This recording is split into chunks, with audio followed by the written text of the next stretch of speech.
Pacific Mornings with Aggie, 6 to 9 weekdays. Nisan Bolivinak, and welcome back to Pacific Mornings with Aggie here on 5:31 PI. 12 minutes past 7 o'clock.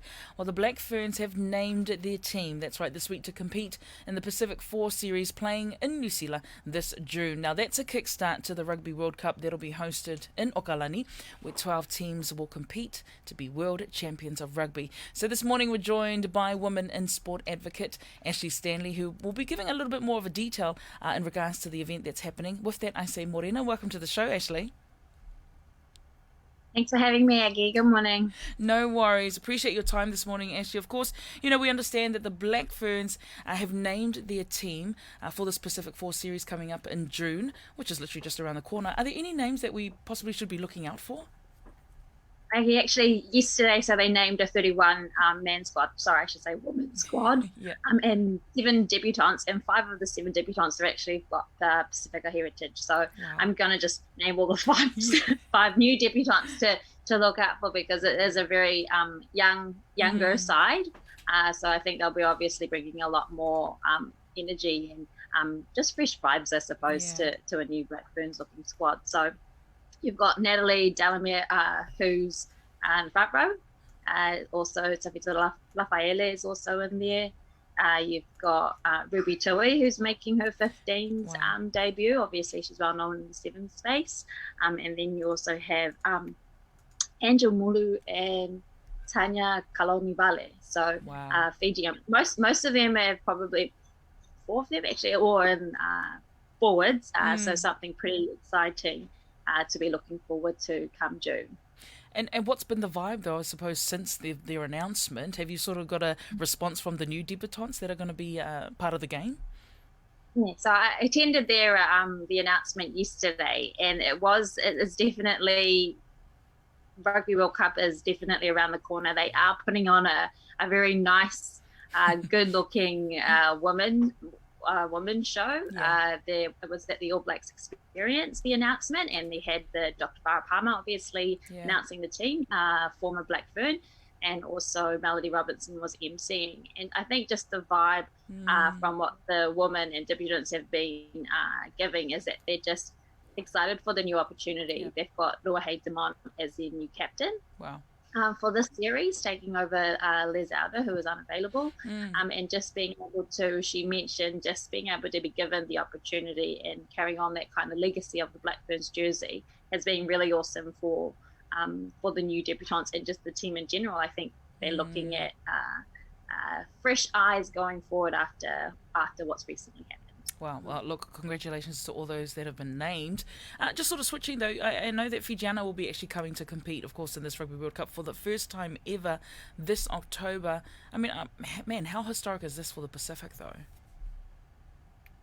Oh, it's huge for Pacific and just also for Fiji as well, obviously, but just like you said, in a wider context for the Pacific, women's rugby, it's massive. Yeah. So Fiji, first time ever in like over 30-year history of the Rugby World Cup. Wow. It's been so nice to see them actually compete also, well, actually Fijiana Drua, sorry to say, not Fijian team, in the Super W competition this year over in Australia, and not only compete, but take out their championship there for the first time. So beating the New South Wales Waratahs, who have been holding the title for the last 4 years.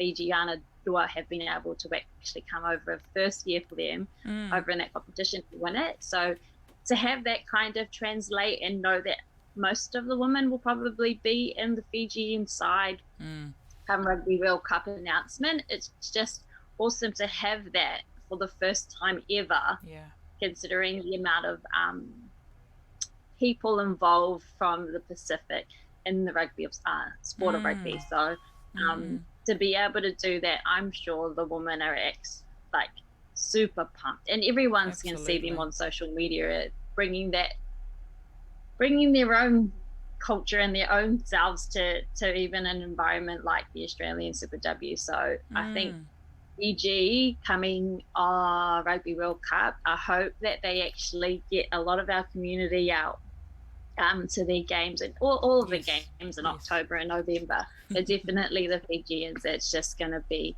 something huge for them. You can Absolutely. even see it more like a cultural shift as well, Yeah, in yeah. terms of our women playing rugby, like obviously known for the men's space in Fiji, but to be able to showcase and give an opportunity, I suppose, to the women is, yeah, it's historical, eh, Aggie? Absolutely.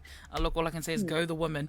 If you're tuning in, we are catching up with women in sport advocate Ashley Stanley. Actually, I'd love to know then, so what is it that we're sort of maybe looking forward to as you guys gear up for this whole Rugby World Cup in October? Yeah. Okay. So the Black Ferns have obviously announced their team yesterday. So from here until October, they've got a fair few tests. So we've got the Pacific Four, Pac Four, happening in New Zealand in June. So I think there's like 3 weeks. It's against the USA, Canada, and Australia. Wow. And then after the Pac Four, we've got a Laurie O'Reilly Cup. So they'll be playing against Australia a couple of times, and one of the games is in August, I think down in Christchurch against the Black Ferns. And we've got our women's competition, a New Zealand competition, our Wharapama Cup, in between, I think, the test series, Yes. before we head into kick-off first triple header, opening match, game at Eden Park on October 8th. So they've got a fair bit on, but it's much needed for everybody. And I understand that Fiji is also hopefully taking up tests as well with Australia and Japan. So hopefully it's enough time to just get those niggles or plays under a little bit more experience in that kind of level of play before the Rugby World Cup kicks off. Absolutely, yeah. And I think about it, you have said it already, with your feedback that this is very much historical for our women. So I think, we watch that men sometimes can, if they don't make it here, they can go overseas, and play for other countries. How important then is it for like Pacific women, their participation in this type of sport, if they were to, not do it here but go overseas, just the participation of our Pacific women, how important is that? Oh, it's super important for our Pacific women to be participating in sport, like throughout the world. Like, I think the biggest thing for me when we look at these sides and women's rugby in general is slowly turning professional. We've seen it here this year with the Black Ferns, but I think for even our Pacific communities in our countries, like Fiji, I think it's more around, and the Black Ferns, it's just around opportunity.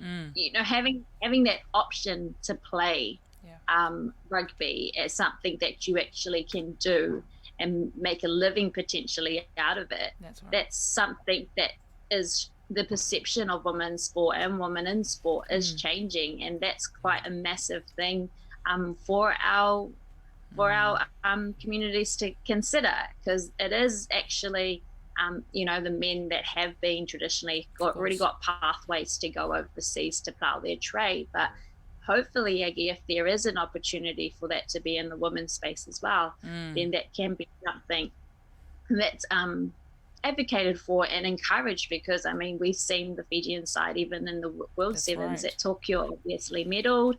They've gone back onto the Sevens circuit, the 15 making their historical appearance, the Fijian draw in Super W. The appetite is there. We just hopefully need to be able to get behind our women and do that around the world, because not just in playing roles too, Aggie, like, you've got your coaching and hopefully administrative roles, refereeing, volunteering, governance positions. I understand, like, the Fijian